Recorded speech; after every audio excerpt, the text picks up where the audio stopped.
ಇನ್ನು ಬೆಳಗಾವಿಯಲ್ಲಿ ಜಗದೀಶ್ ಶೆಟ್ಟರ್ಗೆ ಬಂಡಾಯದ ಬಿಸಿ ತಟ್ಟಿತ್ತು. ಹಾಗಾಗಿ ಒಬ್ಬೊಬ್ಬರಾಗಿ ಎಲ್ಲರನ್ನೂ ಕೂಡ ಮಾತನಾಡಿಸಿಕೊಂಡು ಬರ್ತಾ ಇದ್ದಾರೆ. ಬಿಜೆಪಿ ನಾಯಕ ಡಾಕ್ಟರ್ ಪ್ರಭಾಕರ್ ಕೋರೆ ಅವರನ್ನ ಜಗದೀಶ್ ಶೆಟ್ಟರ್ ಈಗ ಭೇಟಿಯಾಗಿದ್ದಾರೆ.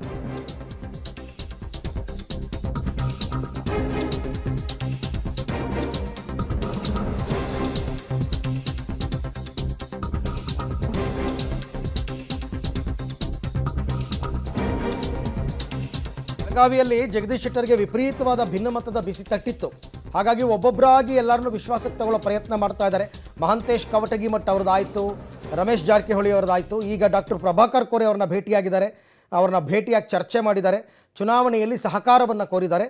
ಈ ವೇಳೆ ಚುನಾವಣೆಯಲ್ಲಿ ಬೆಂಬಲವನ್ನು ಕೊಡ್ತೀನಿ ಅಂತ ಡಾಕ್ಟರ್ ಪ್ರಭಾಕರ್ ಕೋರೆ ಅವರು ಭರವಸೆಯನ್ನು ಕೊಟ್ಟಿದ್ದಾರೆ. ಜಗದೀಶ್ ಶೆಟ್ಟರ್ ಹೊರಗಿನವರು, ಅವರಿಗೆ ಟಿಕೆಟ್ ಕೊಡಬಾರ್ದು, ಸ್ಥಳೀಯರಿಗೆ ಟಿಕೆಟ್ ಕೊಡಬೇಕು, ಪಂಚಮಸಾಲಿಗಳಿಗೆ ಟಿಕೆಟ್ ಕೊಡಬೇಕು ಅಂತೆಲ್ಲ ಏನೇನೋ ಬೇರೆ ಬೇರೆ ಚರ್ಚೆಗಳು ಆಗಿತ್ತು.